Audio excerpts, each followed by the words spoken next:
వచ్చిన తర్వాత విమానాశ్రయాలు, హెలికాప్టర్లు, రోడ్లు అవి అంటుండు. ఈ రేట్ల సంగతి పడుచుకోవట్లా, మిరపకాయలకి ఇప్పుడు 11,000 నిర్ణయించారు. 12,000 కొంటారు అసలు ఇంటికాడ. 15,000, 16,000 అమ్మా.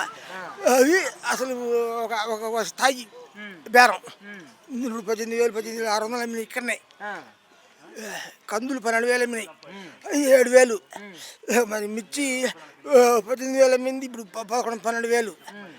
పోతే కందులు 12,000 అమ్మినాయి, 7,000. రేట్లు మొత్తం పడిపోయినాయి. ఎన్ని చేసినా ఈ రేట్లు పడిపోవటం మూలమే దీనికి కారణం, ఓటుకు కారణం. కాదండి, ఈయన వచ్చిన తర్వాత ధరలు అనేవి తగ్గుతున్నాయంటారా? తగ్గుతున్నాయి, తగ్గినాయి. తగ్గినాయి, పూర్తి తగ్గిపోయినాయి. రేటు మొత్తం పూర్తి అవునాయి. ఈయన వల్లే అంటారా? ఖచ్చితంగా, దాని నుంచి లేదు. అంతే, ఆ నుంచి జనం వచ్చిండు, తగ్గింది అని జనం. పంటలు ఎక్కువగా పండాయి అంటున్నారు కదా. అది కాదు.